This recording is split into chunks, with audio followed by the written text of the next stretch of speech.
Good afternoon, class.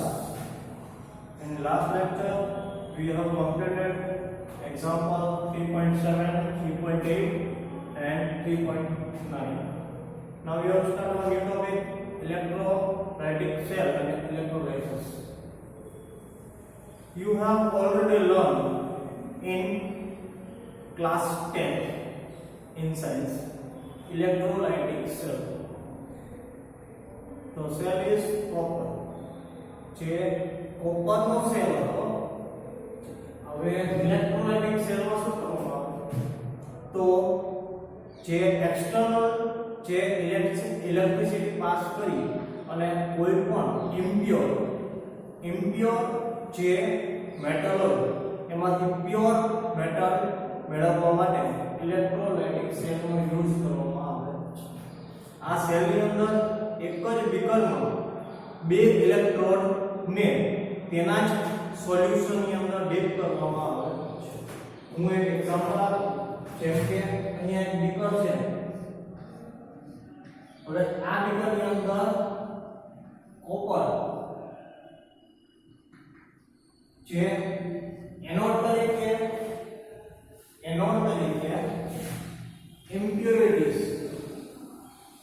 ઇમ્પ્યોરિટીઝ વાળો જે કોપરનો electrode છે તે લેવામાં આવે છે અને કેથોડ તરીકે પ્યોર જે કોપરનો ઇલેક્ટ્રોડ છે તે લેવામાં આવે છે અને બે ઇલેક્ટ્રોડને કોપર સલ્ફેટ ના સોલ્યુશનની અંદર ડીપ કરવામાં આવે છે CuSO4 સોલ્યુશન બરાબર હવે બહારથી એક્સટર્નલ વાયરથી જોઈન્ટ કરી અને ઇલેક્ટ્રિસિટી પાસ કરવામાં આવે તો તમને બધાને ખબર છે કઈ રિએક્શન થાય તો રેડોક્સ રિએક્શન થાય એનોડ ઉપર ઓક્સિડેશન રિએક્શન થશે અને કેથોડ ઉપર કઈ રિએક્શન થશે તો રિડક્શન રિએક્શન થશે હવે એનોડ ઉપર જે રિએક્શન થાય છે એ વસ્તુ ધ્યાનમાં રાખજો કે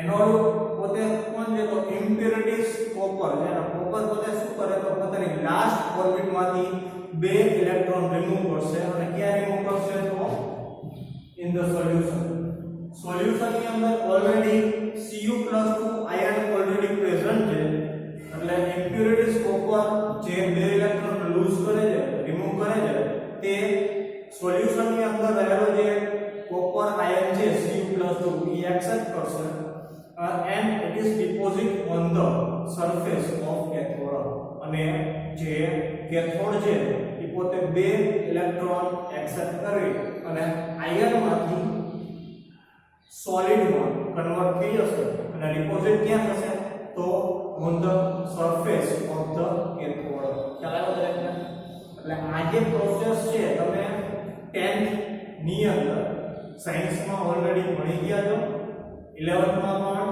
રેડોક્સ રિએક્શન જ્યારે આપણે સ્ટડી કર્યું ત્યારે આવતું હતું તો ઇલેક્ટ્રિસિટીનો યુઝ કરી અને ઇમ્પ્યોર જે કોપર છે તો ઇમ્પ્યોર કોપરમાંથી કેથોડ ઉપર જે પ્યોર કોપર છે તે ડિપોઝિટ થશે અને કેટલું તો 99.9% જે પ્યોર કોપર છે તે ડિપોઝિટ થશે અને વધારાની જે ઇમ્પ્યોરિટીઝ છે એ નીચે ડિપોઝિટ થશે નીચે બેઝમાં એને કહેવાય છે એનોડિક pump you have already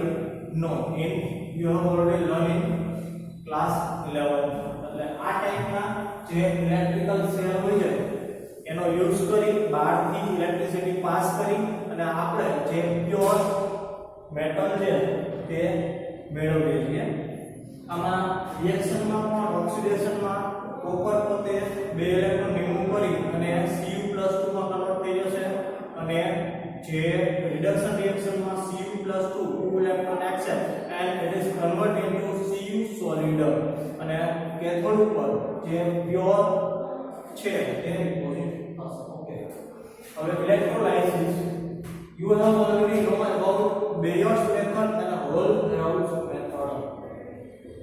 Sodium and magnesium metals are produced by the electrolysis of their fused chloride and aluminum is produced by electrolysis of aluminum oxide in presence of cryolite. Aluminium Bayer's method Al2O3 aluminum oxide and hold allowed method we can use to prepare pure aluminum metal. એટલે એલ્યુમિનિયમમાંથી તમારે pure aluminium જો મેળવવું હોય તો hold allowed મેથડનો use કરતા હતા. Everyone નો કે pure જે એલ્યુમિના હતું એનું મેલ્ટિંગ પોઈન્ટ બહુ હાઈ હતું, તેને મેલ્ટિંગ પોઈન્ટને સ્લો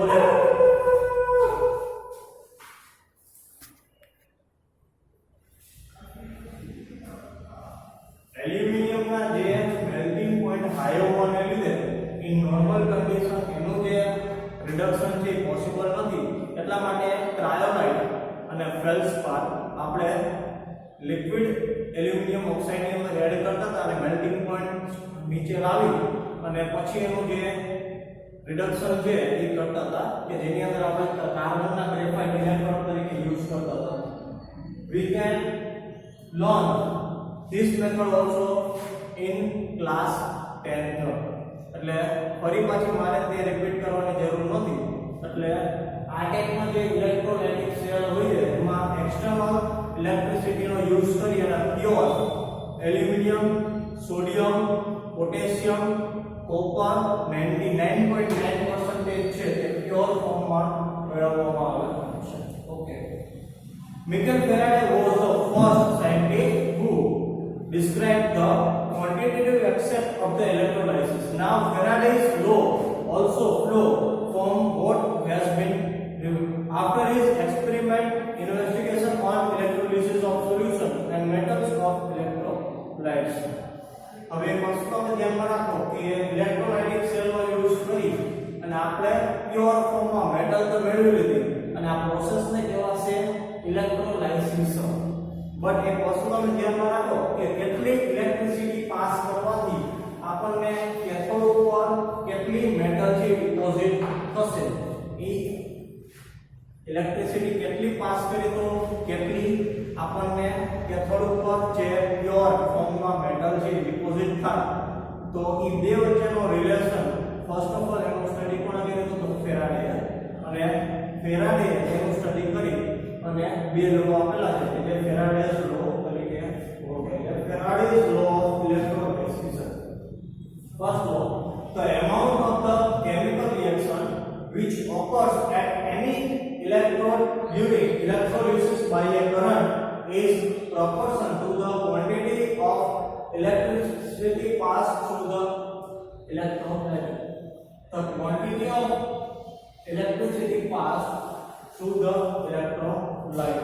તમે ઇલેક્ટ્રોલાઇટ સોલ્યુશનની અંદર જેટલી પણ ઇલેક્ટ્રિસિટી પાસ કરશો એટલી જે કેથોડ ઉપર મેટલ છે તે ડિપોઝિટ થશે.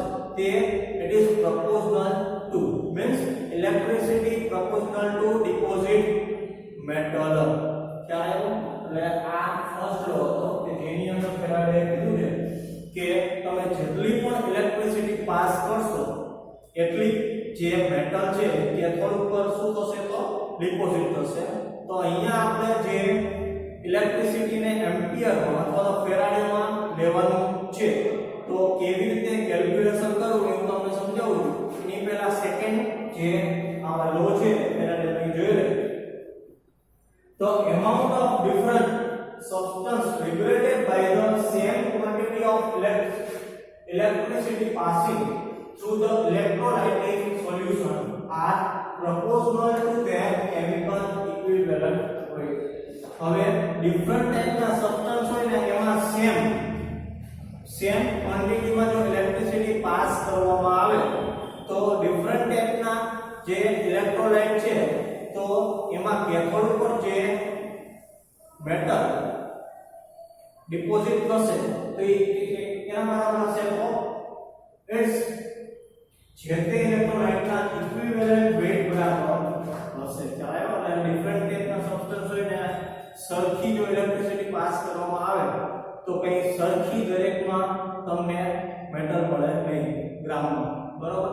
તો એના માટે કેટલી મળશે તો તેના ઇક્વિવેલન્ટ વેટ છે. Okay, we have constant current I sources available and the quantity of electricity passed is given by Q equal to I into T.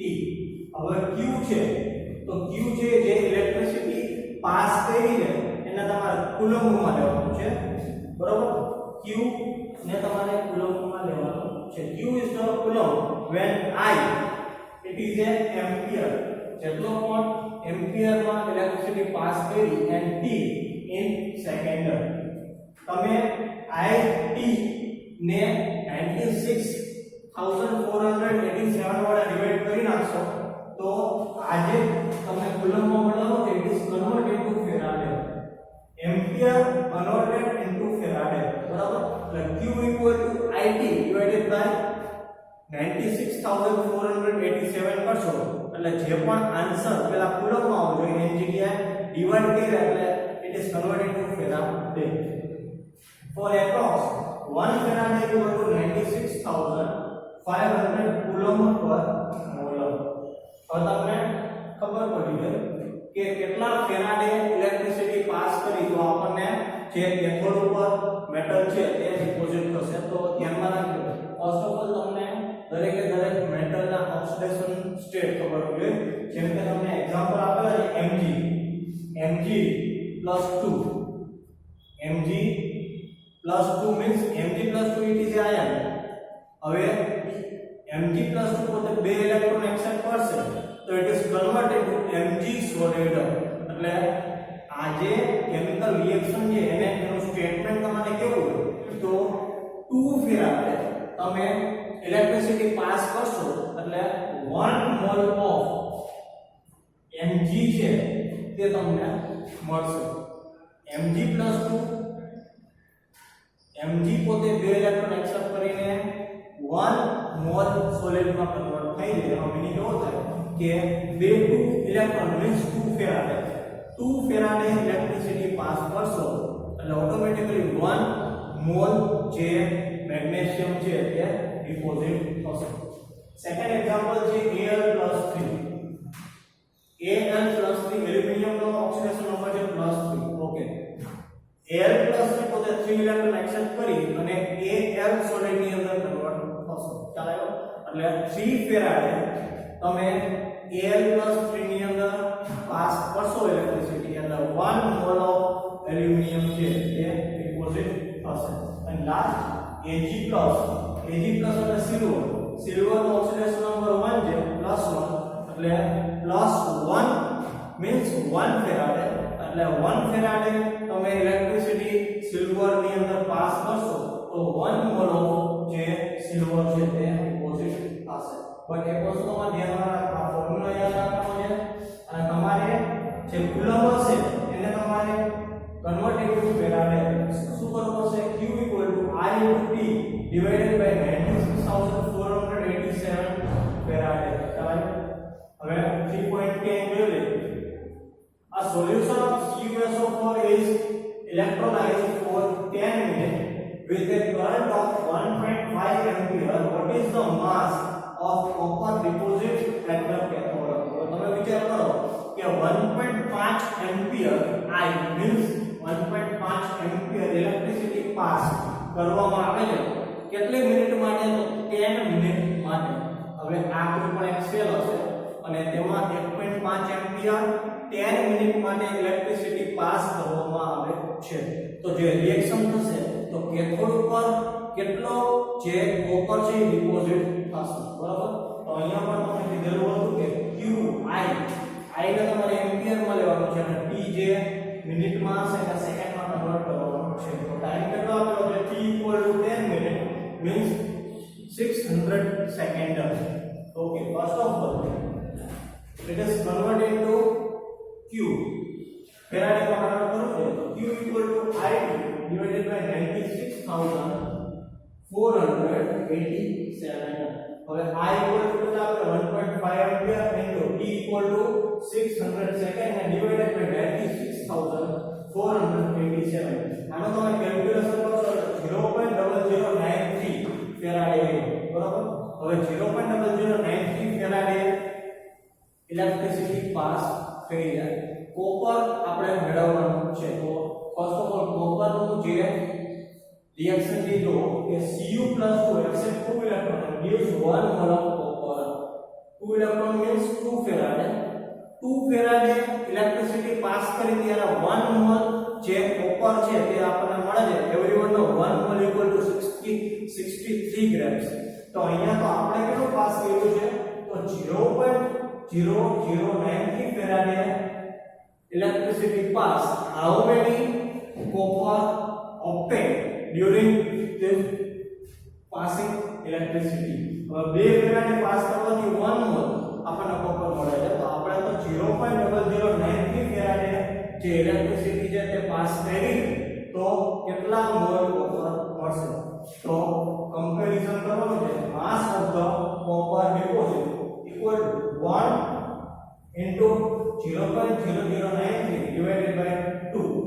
Calculation કરો તો 0.00465 મોલ આવશે કે કેથોડ ઉપર 0.00465 જે મોલ છે તે એટલું કોપર કેથોડ ઉપર ડિપોઝિટ થયું છે. પણ આપણે એને ગ્રામમાં કન્વર્ટ કરવાનું છે. તો ગ્રામમાં કન્વર્ટ કરવા માટે તમારે જે મોલ છે ને 63 વડે મલ્ટીપ્લાય કરવા પડશે અને 0.00465 into 63 equal to 0.29 ગ્રામ એટલે કે 1.5 એમ્પિયર 10 મિનિટ માટે ઇલેક્ટ્રિસિટી પાસ કરી તો કેથોડ ઉપર 0.29 ગ્રામ જે કોપર છે તે ડિપોઝિટ થયું. ખ્યાલ આવ્યો?